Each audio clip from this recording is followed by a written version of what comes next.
desde quando eu fui convidado, eu venho orando muito ao Senhor por esse momento. E dentre as orações que eu tenho feito, é para que o Senhor me dê tranquilidade e calma. E chegando aqui na frente, eu percebi que Deus não atendeu essa oração que eu fiz. Pelo menos até agora, né? Mas Ele é todo poderoso para fazer. Amém.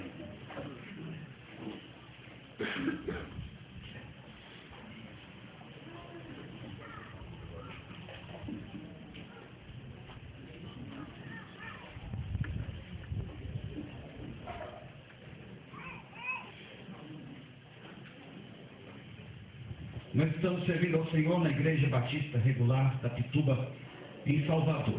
Tem sido uma grande honra servir naquele campo. Um campo que é bem diferente do nosso. Sempre falo que em Salvador estou reaprendendo a ser pastor. Há algumas demandas que nós não tínhamos aqui, nós temos lá, e outras também que tem lá, não tem aqui. Então, nós estamos reaprendendo e eu peço que os irmãos orem ao Senhor por nosso ministério ali. Irmãos, o tema geral da associação todos vocês já conhecem, e a minha fala, ela foca especificamente nos perigos do uso de instrumentos de percussão no culto. Então eu estou já definindo muito bem o caminho que eu vou andar. Por que eu estou fazendo isso? Porque talvez para você vai ter a sensação de que em alguns momentos eu não estou fazendo isso. Mas essas coisas contribuem ao tema e aos meios que nós utilizamos para chegar nos propósitos que Deus tem colocado em nosso coração. Eu quero, a guisa de introdução, começar com algumas definições, porque essas definições eu vou utilizar ao longo das exposições. Então acho que é importante a gente definir algumas coisas, porque eu vou usar essa terminologia e eu já vou usar para um auditório que eu suponho que já conheça. Então, primeiro a gente quer começar com uma definição do que é música. Por mais que música seja uma coisa tão comum, não é tão fácil definir música como se pensa. Tem gente, por exemplo, que define música em termos de uma subjetividade. Então, música seria aquilo que dá prazer para você. Então, é complicado você definir por esses termos. Tem outros que definem música mais em termos de uma construção social, isto é, nessa definição, música seria aquilo o que um determinado grupo social diz que é música. Então é uma formação e uma definição um pouco mais social, que tem a ver com a identidade de um povo. Tem outros que definem música mais em termos estéticos, de beleza, de organização, de harmonia. Então, se tem isso, é música. A definição que eu estou adotando aí é de um estudioso lá do período pós-renascimento, chamado Bona Pasquale, e eu estou adotando ele, irmão, simplesmente porque foi o sujeito que eu estudei quando comecei a estudar música, e ele diz que a música é a arte de expressar a combinação de sons de uma maneira lógica e agradável. Eu sei que teria outras que você poderia sugerir, mas nós estamos adotando essa. E eu peguei a definição do Bona Pasquale para tentar ampliar e formar uma espécie de uma definição de uma música cristã. Então nós colocamos que música cristã seria uma resposta à pessoa e obra do Deus Trino, por meio da arte em que se combina sons de modo lógico e agradável. Então, dentro de uma música cristã, nós só podemos entoar música cristã porque Deus veio a nós. O salmo que acabamos de ler hoje de manhã. E Ele me pôs nos lábios um novo cântico. É Ele que vem a nós, é Ele que nos dá a música cristã, a música que adora Ele, como tem sido enfatizado aqui durante esses dias. Caminhando um pouco mais, outra terminologia que nós vamos utilizar nas exposições são as que dizem respeito aos elementos ou às divisões da música. Então tem a melodia, isso já foi... Pode passar aí, pastor Rafael. Não tem não uma antes dessa? Não. Então eu pulei. Aquelas divisões que normalmente todos os estudiosos usam. A melodia seria aqueles sons que vêm um após o outro, normalmente expresso por aquela parte que a gente canta. E a harmonia, que seria vários sons ao mesmo tempo, sons combinados, formando acorde. 3 notas, Dó, Mi, Sol, formam uma harmonia, um Dó maior. E o ritmo, que eu acho que é o tema que mais interessa aqui a gente esses dias, o ritmo seria aquele elemento que disciplina a execução do tempo. Em outras palavras, a batida da música, como é que ela funciona nesse tempo. Uma outra definição que nós vamos utilizar diz respeito a que se chama propriedades da música. Seriam 4: altura, duração, intensidade e timbre. A altura seria aquela distribuição de sons em graves, médios e agudos. Então, quando a gente canta grave, quando a gente canta agudo. E a duração é o tempo que se prolonga. O som, que seria quando uma nota demora 4 tempos, quando uma nota demora 2 tempos e assim por diante. Intensidade tem a ver com a força que você emprega para tocar. Partes que você toca forte, outras que você toca fraco e assim por diante. E o timbre é aquela qualidade pela qual você se reconhece o som. Você ouve um determinado som e você diz que é um som de violino. E você consegue fazer isso por causa do timbre. Então, nós vamos utilizar essas definições, irmãos, e eu espero que você esteja ambientados com elas. As nossas palestras, elas vão seguir um curso mais ou menos lógico. A primeira palestra nós vamos focar exclusivamente nas Escrituras.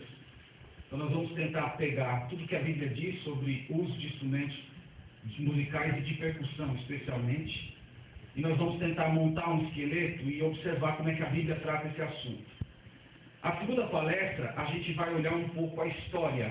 Então, nós vamos olhar, começando dos pais, a Idade Média, Renascimento, Barroco, Romantismo, Classicismo. Nós vamos passar um pouco, eu não quero me aprofundar muito nisso, mas eu só quero, nem para estabelecer regras para vocês, mas apenas para mostrar como é que a música tem se desenrolado nesses últimos séculos. E na última palestra, que eu creio ser a mais importante que todas estão sendo preparadas para ela, nós vamos olhar a música da nossa geração, a música do século XX, o que é que ela tem de singular. E aí nós vamos discutir algumas questões denominacionais e de relacionamentos de grupo. E eu peço aos irmãos que orem para que o Senhor nos abençoe e nos conceda essa graça. Ok. Então vamos lá, começando com instrumentos de percussão na Bíblia. A palavra mais utilizada para instrumentos de percussão no Antigo Testamento é essa palavra aí, top, traduzida como tamboril, tambor e aduf. Irmãos, eu vou ler, se não todas, mas a maioria das referências que nós alistamos aí, eu acho que não dá para vocês fazerem o mesmo, né? Mas eu vou ler essas referências, e você que não tem lido a Bíblia durante esses dias, é uma boa oportunidade de você colocar em dia seu devocional. Então aí, a primeira vez que essa palavra aparece é Gênesis 31, 27. Porque fugiste ocultamente, me lograste e nada me fizeste saber, para que eu te despedisse com alegria, com cânticos e com tamboril e com harpa. A palavra aí, tamboril, é a palavra tó. Aí vocês lembram do contexto, é o Labão brigando com Jacó porque foi embora na calada da noite e não se despediu dele para que ele fizesse uma festa bem animada. A próxima é em Êxodo 15, 20.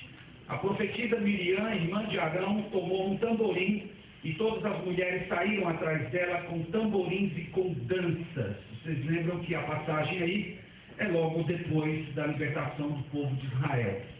Ela aparece também em Juízes 11:34, quando Jefté regressou de Mispá, a filha veio ao seu encontro dançando e tocando tamborim. Era a sua filha única, não tinha mais filhos nem filhos. Vocês lembram do contexto? 1 Samuel 10:5. Então seguirá a Gibeá Elohim, onde está a guarnição dos filisteus, e há de ser que entrando na cidade encontrarás um grupo de profetas que descem ao alto, precedidos de saltérios e tambores e flautas e harpas, e eles estarão profetizando. Aqui o contexto é aquela conversa do Samuel com o Saul, logo antes dele ser ungido rei de Israel. 1 Samuel 18, verso 6. Sucedeu, porém, que vindo Saul e seu exército, e voltando também Davi de ferir os filisteus, As mulheres de todas as cidades de Israel saíram ao encontro do rei Saul, cantando e dançando, com tambores, com júbilo e com instrumentos de música. 2 Samuel 6,5. Davi e toda a casa de Israel alegravam-se perante o Senhor com toda a sorte de instrumentos de pau de faia, com harpas, com saltério, com tamborins, com pandeiros e com símbolos. Irmãos, vocês viram aí que as referências estão tudo em inglês? É porque vocês sabem que depois do Bible Works ninguém mais fica copiando referência, né? Então, tem um pouco de paciência aí. 1 Crônicas 13,8. Davi e todo Israel e alegravam-se perante Deus com todo o seu empenho, em cânticos, com harpas, com alaúdes, com tamborins, com símbolos e trombetas. Aqui é o paralelo de 2 Samuel 6, que acabamos de ler. Jó 21:12. Cantam com tamboril e harpa e alegram-se ao som da flauta. Aqui Jó está falando daquela suposta boa vida do incrédulo.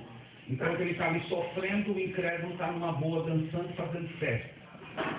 Salmo 81, verso 2. Salmodiai e fazei soar do tamboril, a suave harpa com o saltério. O contexto aqui é aquela festa da lua nova. Salmo 149, verso 3. Louvem-lhe o nome com flauta, cantem-lhe salmos com adufe e harpa. E Salmo 150, verso 4, louvai-o com adufes e danças, louvai-o com instrumentos de cordas e com flautas. Indo para os profetas, Isaías 5:12, liras e harpas, tamboris e flautas e vinho há nos seus banquetes. Porém não consideram os feitos do Senhor, nem olham para as obras das suas mãos. Aqui Deus está manifestando o desgosto dele com Israel. Enquanto eles estavam morrendo de fazer festa, eles não se preocupavam em se prostrar diante do Senhor. Isaías 24, verso 8. Cessou o folguedo dos tamborins, acabou o ruído dos que exultam, e descansou a alegria da harpa. Aqui é uma profecia com castigo. Isaías 30, 32. Cada pancada castigadora com a vara que o Senhor lhe der, será o som de tamborins e harpas, e combaterá vibrando golpes contra eles. Aqui é uma profecia do julgamento contra a Síria. Jeremias 31, verso 4. Ainda te edificarei, serás edificada, ó virgem de Israel. Ainda serás adornada com os teus adufes e sairás com coros que dançam. Profecia de restauração de Israel. Deus dizendo que um dia Israel voltaria àquela mesma alegria, expressando ao Senhor, até mesmo com ritmos. Ezequiel 28, 13. Estavas no Éden, jardim de Deus, de todas as pedras preciosas te cobrias, o sárdio, o topázio, o diamante, o berilo, o ônix, o jaspe, o safira, o carbúnculo, a esmeralda. De ouro se te fizeram os engastes e os ornamentos. No dia em que foste criado, eles foram preparados. A palavra aqui que foi traduzida nessa versão como engaste é a mesma palavra de Jeremias 31, versículo 4, a palavra aduf. Vamos para a segunda palavra. Aqui estão todas as referências onde aparece essa no Antigo Testamento. A segunda palavra designada para instrumento de percussão, eu acho que tem aí, pastor Rafael, é o tofá, que é também traduzida por aduf, e ela também vem em uma forma verbal, que seria bater contra o peito. Salmo 68, 25. Os cantores iam adiante, atrás, os tocadores de instrumentos de cordas, em meio às donzelas com adufes. E Naum 2,7 está decretado: a rainha será despida e levada em cativeiro, e as suas servas gemem como pombas e batem no peito. Se bater no peito é a palavra aí. Temos a terceira palavra. A terceira palavra é selatsal, traduzida por símbolos na maioria das versões. Então, 2 Samuel 6:5. Davi e toda a casa de Israel alegravam-se perante o Senhor com toda a sorte de instrumentos de pau de faia, com harpas, saltérios, tamboris, pandeiros e com símbolos. 1 Crônicas 13:8. Davi e todo Israel alegravam-se perante Deus com todo o seu empenho, em cânticos, com harpas, alaúdes, tamborins, com símbolos e trombetas. 1 Crônicas 15:16. Disse Davi aos chefes dos levitas que constituísse a seus irmãos, os cantores, para que, com instrumentos músicos, com alaúdes, harpas e símbolos, se fizessem ouvir e levantassem a voz com alegria. 1 Crônicas 15:19. Assim os cantores Emã, Asaf e Etan se faziam ouvir com símbolos de bronze. 1 Crônicas 15:28. Assim todo Israel se fez subir com júbilo à arca do Senhor, ao som de clarins, de trombetas e de símbolos, fazendo ressoar alaúdes e harpas. 1 Crônicas 16:5. Asaf, o chefe, Zacarias o segundo, e depois Jeiel, Semiramote, Jeiel, Matitias, Eliabe, Benaia, Obed-Edom e Jeiel com alaúdes e harpas, e Asaf fazia ressoar os símbolos. 1 Crônicas 16:42. Com eles, pois, estavam Emã e Jedutum, que se faziam ressoar trombetas e símbolos e instrumentos de música de Deus. Os filhos de Jedutum eram porteiros. 1 Crônicas 15:21.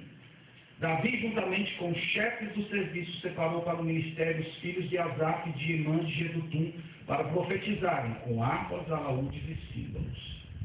Mesmo livro, capítulo verso 6, todos estavam sob a direção, respectivamente, de seus pais, para o canto da casa do Senhor, com símbolos, alaúdes e harpas, para o ministério da casa de Deus, estando Asaf, Jedutum e Emã debaixo das ordens do rei. 2 Crônicas 5:12. E quando todos os levitas, que eram cantores, isto é, Asaf, Emã, Jedutum e os filhos e irmãos deles, vestidos de linho fino, estavam em pé para o oriente do altar, com símbolos, alaúdes e harpas, e com eles até 120 sacerdotes que tocavam as trombetas. 2 Crônicas 5:13. Quando em uníssono, a um tempo, tocaram as trombetas e cantaram para se fazer ouvir, para louvarem ao Senhor e renderem-lhe graças, e quando levantaram eles a voz com trombetas, símbolos e outros instrumentos músicos para louvarem o Senhor, porque Ele é bom, porque a sua misericórdia dura para sempre, então sucedeu que a casa, a saber, a casa do Senhor, se encheu de uma nuvem. 2 Crônicas 29:25. Também estabeleceu os levitas na casa do Senhor com símbolos, alaúdes e harpas, segundo o mandato de Davi e de Gade, o vidente do rei e do profeta Natã, porque este mandato veio do Senhor por intermédio de seus profetas. Esdras 3:10.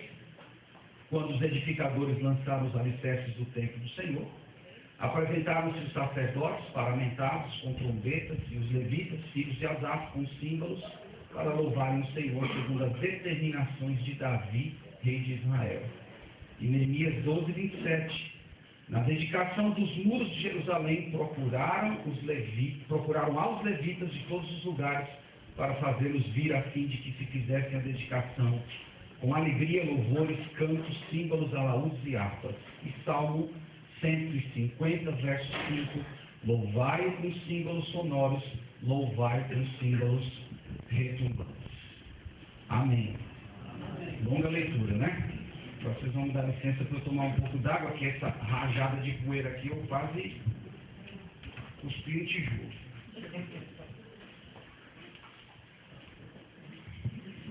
Ok, irmãos, eu fiz questão de ler todas as passagens do Antigo Testamento em que as palavras aparecem, para a gente apresentar uma espécie de resumo desses dados e a gente tentar começar a construir uma teologia.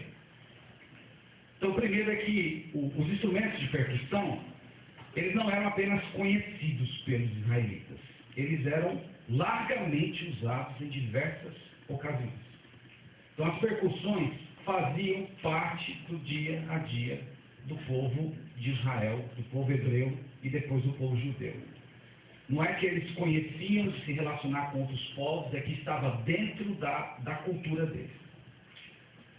O segundo resumo é que as passagens que nós consultamos, elas apresentam tamborins, adufes e algumas versões pandeiros como instrumentos relacionados a festas com danças, comemorações de vitórias e ao lado de outros instrumentos para salmodiar ao Senhor, como símbolo do cortejo em que Deus vem como rei para salvar o seu povo.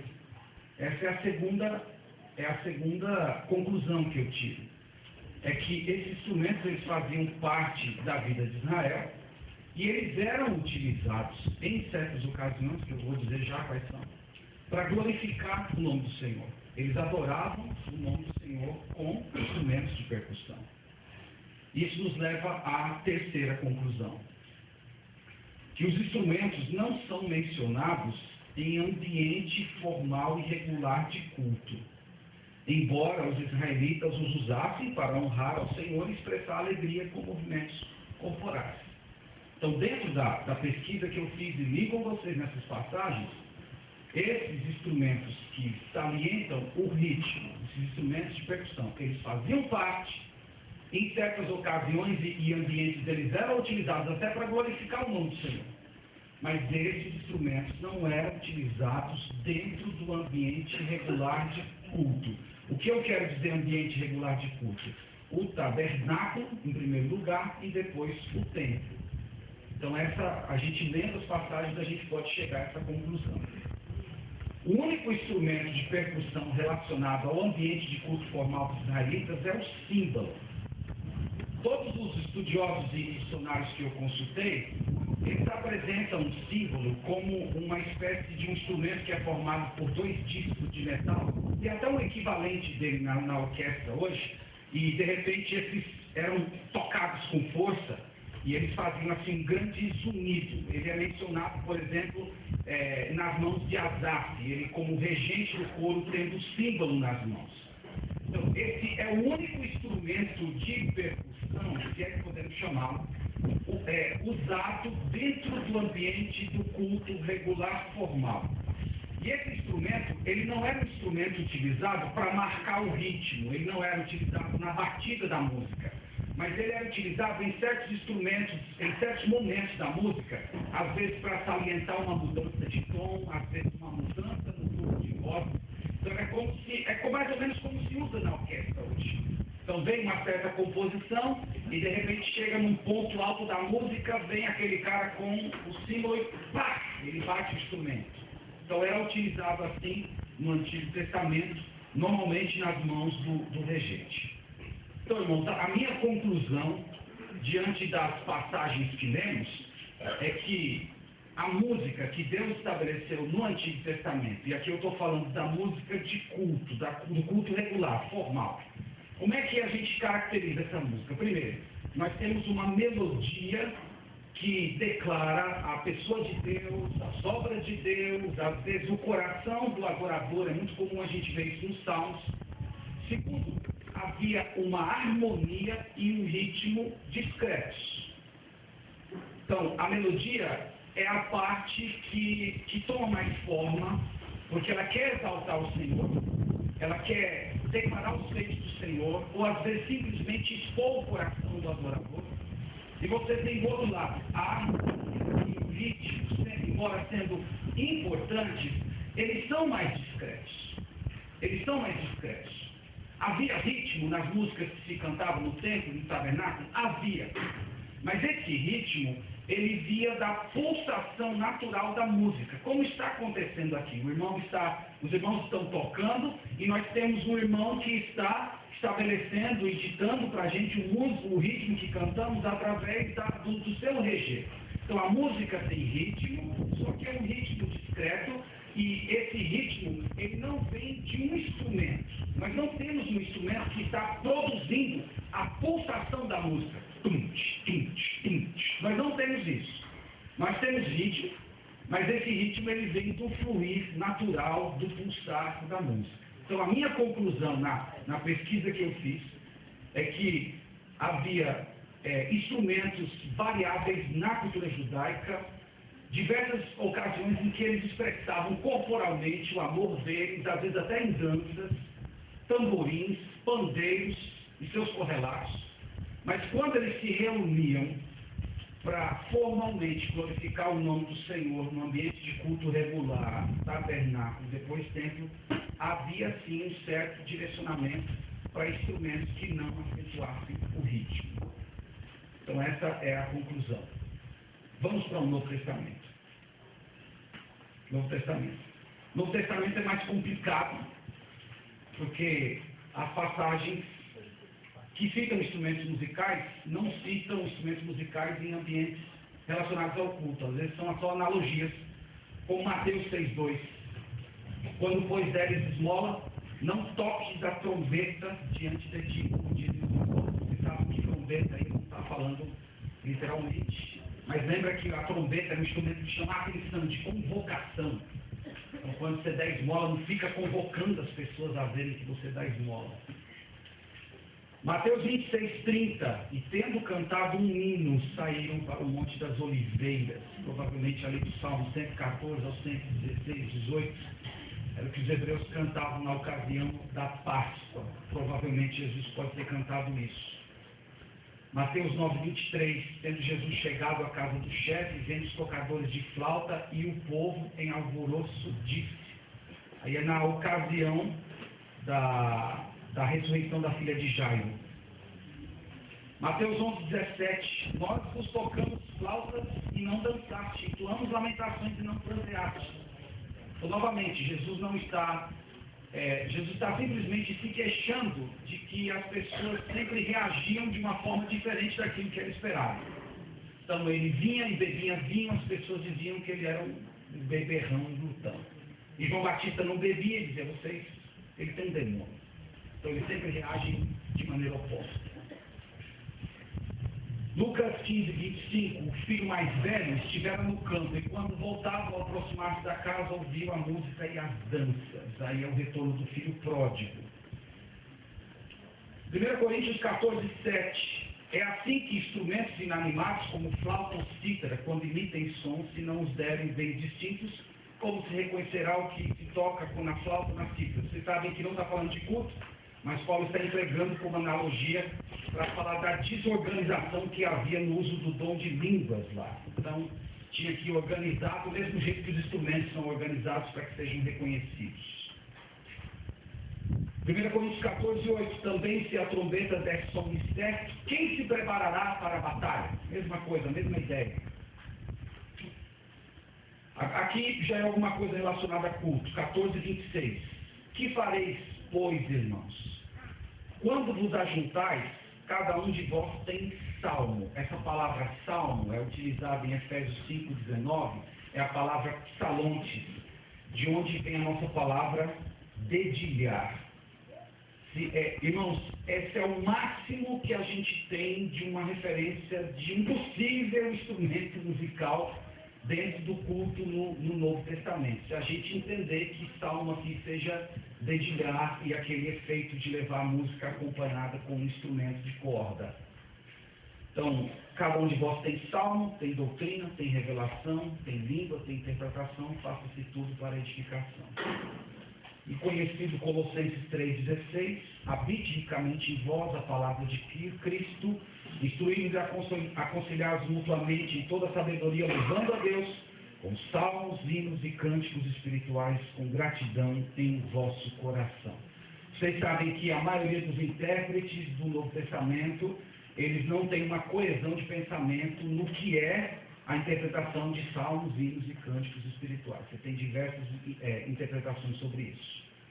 E aqui Efésios 5:19, falando entre vós com salmos, entoando. Essa palavra entoando é psalons, aquela mesma que citamos, que seria a palavra alguma coisa dedilhando, ou dedilhando, né? Estou fazendo assim por causa do nosso violão, mas podia ser assim também.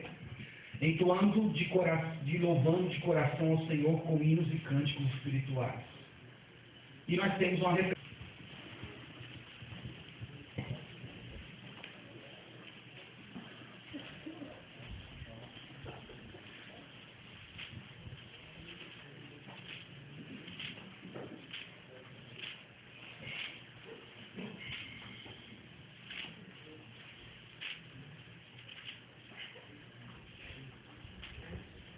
Então, Hebreus 13:15. Por meio de Jesus, pois, ofereçamos a Deus sempre sacrifício de louvor, que é fruto de lábios que confessam o seu nome. Então, irmãos, o que eu vejo entre os dois testamentos que concorda é essa ênfase que recai sobre a melodia. é essa ênfase que recai sobre aquilo que se canta. Essa ênfase ela é muito proposta nos dois testamentos. E se nós tomarmos Efésios 5,19 como sendo a harmonia, dedilhar, então nós teríamos uma larga menção à melodia e nós temos umas poucas menções à harmonia, tomando também Apocalipse 5,9 que já lemos. Então, quando eu comparo os dois testamentos, embora as informações do Novo Testamento sejam mais escassas no que diz respeito ao instrumento musical, eu percebo que há um princípio que continua. O princípio é qual? Nós temos uma melodia forte, uma melodia tirada das Escrituras, uma melodia que exalta a Deus. No Novo Testamento, exalta a pessoa e a obra de Cristo. Nós temos a resposta do povo de Deus em orações. E nós temos uma harmonia discreta e nós temos também um ritmo discreto. Então, eu vejo que, embora com menos informações no Novo Testamento, esse princípio me parece sobressair e ser mantido. Tem uma discussão entre os historiadores sobre o porquê não haver menção de instrumentos na igreja primitiva, e alguns têm sugerido algumas respostas. A primeira questão é a relação do cristianismo com a sinagoga. Vocês lembram que nos primeiros anos do cristianismo, o cristianismo subsiste dentro da sinagoga. Ele subsiste quase como que uma seita do judaísmo. Eu não estou dizendo que os cristãos se viam assim, mas a maneira pela qual eles eram vistos. Até em Tiago capítulo 2, ele fala, quando você entrar na sinagoga, e ele trata como se a sinagoga fosse um ambiente de culto cristão. Você pode dar uma olhada lá na referência. Então, nos primeiros anos, nós temos uma relação muito forte do cristianismo com a sinagoga. E essa relação, ela só vai ser rompida a partir do ano 70, quando nós temos a queda de Jerusalém. A maioria dos historiadores coloca o ano 70 como sendo o divórcio do cristianismo e do judaísmo. Foi a partir dali que o cristianismo começou a ser visto como uma religião, por assim dizer, independente. Então, essa forte relação que o cristianismo tinha com a sinagoga fez com que os nossos primeiros irmãos tivessem um pouco de cautela no emprego de culto, de instrumentos musicais em ambiente de culto, porque a sinagoga não usava instrumentos musicais. Vocês podem olhar as pesquisas e ler a respeito. As primeiras menções de música, de instrumentos musicais em sinagoga, já datam ali de 1815, 1810, já é muito próximo da gente. Então, alguns sinalizam que esse silêncio seria por conta disso. O cristianismo surgiu dentro do ambiente da sinagoga e a sinagoga não tendia a usar instrumentos musicais, então os cristãos mantiveram mais ou menos essa ética. E aí a pergunta, por que a sinagoga não usava instrumentos musicais, tem diversas respostas. Desde o fato de ela ter surgido ali mais ou menos no período interbíblico, no período em que a adoração do templo havia sido profanada, então eles não cantavam instrumentos, mais ou menos aquele, como diz lá no salmista, como é que nós vamos entoar canções ao Senhor se nós estamos longe do templo do Senhor? Então, por eles não estarem no templo e não terem aquela ideia da presença simbólica de Deus dentro do templo, eles não tinham razões para cantar e por isso não cantavam. Essa é uma resposta. A outra resposta é porque os judeus da sinagoga, eles queriam se diferenciar da cultura greco-romana, que usava muito música em ambientes de prostituição e festas idólatras, então por isso eles quiseram manter um certo distanciamento. Irmãos, a verdade é que nós não sabemos ao certo por que eles não utilizavam. Mas a despeito desses fatos e dessa questão da sinagoga que eu julgo ser importante, eu percebo que tem um princípio que sobressai nas Escrituras, nos dois testamentos. O princípio de que o ritmo é o elemento que recebe menos atenção. Menos atenção. Isso não foi uma coisa à toa. Ok. Bom, agora, fazendo uma relação de tudo que nós lemos e comentamos e dos resumos dos dados bíblicos com o nosso tema. E aqui eu já estou caminhando para a conclusão da primeira exposição. A primeira conclusão, irmãos, nós não devemos indiscriminadamente demonizar instrumentos de percussão. Às vezes, as pessoas querem combater um excesso criando outros excessos. Então, por que a gente não deve demonizar instrumentos de percussão? Porque a gente não pode dizer, é do diabo. Tem a passagem de Ezequiel 28. Olha aqui, o diabo tocava instrumentos de percussão. Por que a gente tem que tomar cuidado com isso? Porque Deus permitiu o uso deles na antiga aliança. Deus se permitiu ser glorificado por meio desses instrumentos. Deus se permitiu ser glorificado até por meio de expressões corporais, como danças. Deus se permitiu ser glorificado assim.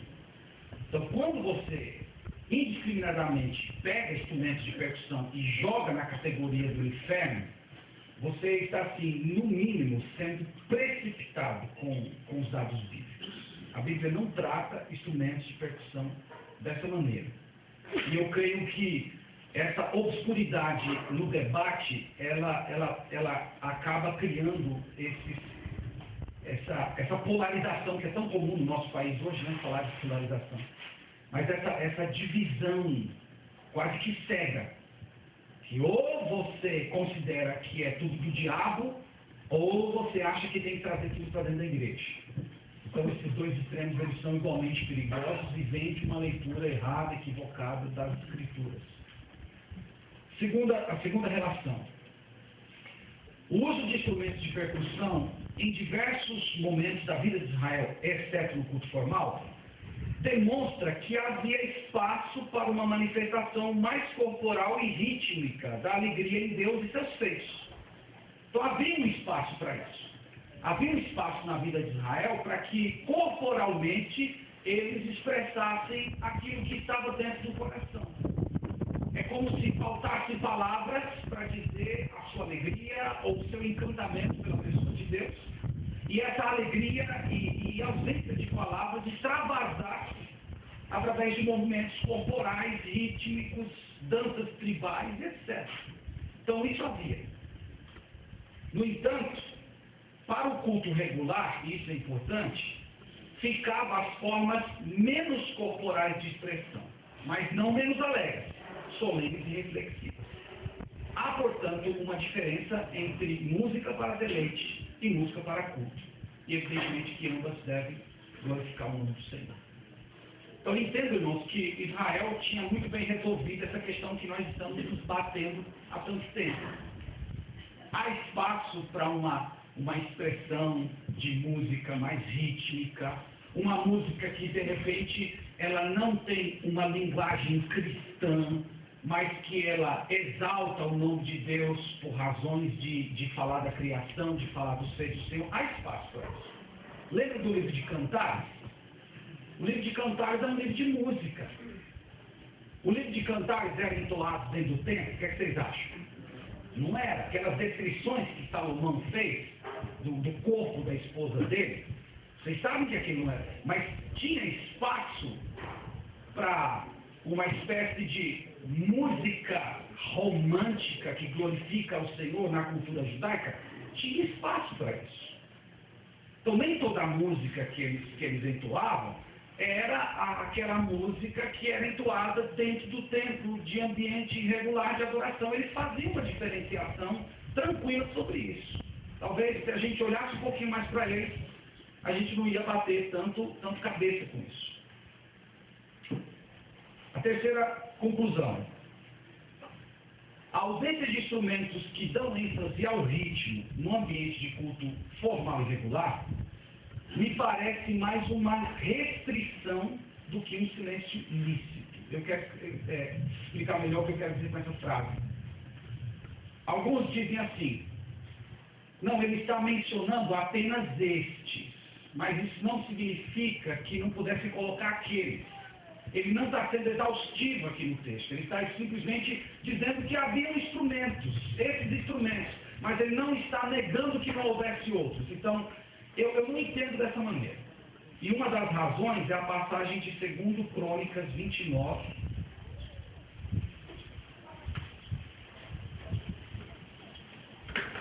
verso 25 e 26.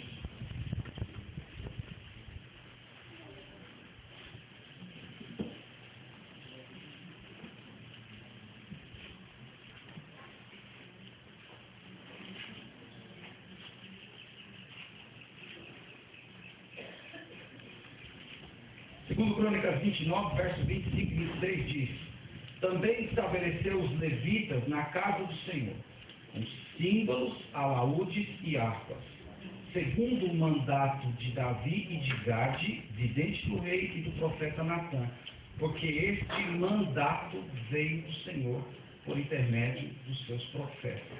Estavam, pois, os levitas em pé, com os instrumentos de Davi, e os sacerdotes com as trombetas. A expressão que eu quero destacar aí é essa: porque este mandato veio do Senhor. Então, me parece bem claro que Deus havia estabelecido esses grupos de instrumentos para serem utilizados dentro do ambiente de adoração regular, que seriam os símbolos, os alaúdes e as harpas. Eles eram prescritos. Então, se eu estiver correto aqui nessa interpretação, eu posso dizer que no grupo de instrumentos que Deus estabeleceu para a adoração regular e formal do seu povo, não se encontravam os tambores, pandeiros e os seus correlatos. Havia um espaço para eles utilizarem isso, mas esse espaço não era um ambiente formal. E é por isso, irmãos, que esse princípio me faz ter prudência diante de uma filosofia de música que privilegia mais o ritmo do que a melodia. Então essa é a questão. Eu vim com um propósito muito claro, assim. Eu vim falar dos perigos dos instrumentos de percussão no culto. Então aqui eu estou começando a assinalar um dos primeiros deles. Por trás dos instrumentos de percussão, e eu vou tentar demonstrar um pouco mais disso nas outras palestras, há uma filosofia, e eu vou mostrar isso. Essa filosofia é uma filosofia que privilegia mais o ritmo. É a filosofia do nosso tempo, e eu vou tentar provar isso para vocês. Então, por causa desse princípio bíblico que trata com certas restrições desses instrumentos, eu acredito que não é saudável, não é o melhor, por assim dizer, para a nossa igreja, a gente equipar as nossas orquestras com instrumentos que privilegiam mais o ritmo. E a minha última colocação é que, irmãos, eu sou dispensacionalista que nem vocês. Eu estou falando isso porque ontem mesmo no parlamento eu já ouvi um pouco disso, mas também estava anotado. Pastor, mas nós estamos na era da graça, estamos na era do Novo Testamento e tal, e tal, e tal. Irmãos, eu estou muito consciente disso, sou dispensacionalista como quase todos vocês aqui são. E eu sei que eu não posso simplesmente importar indiscriminadamente as coisas do Antigo Testamento e trazer para a igreja. Eu sei disso. O que eu estou tentando fazer aqui é mostrar que existe um princípio. Existe um princípio que perpassa os dois testamentos. E nesse princípio, dos três elementos da música, melodia, harmonia e ritmo, o que menos recebe atenção é o ritmo. E isso me faz pensar e ter cautela com qualquer tipo de filosofia que privilegia isso. Muito obrigado por sua atenção e Deus nos abençoe. Amém.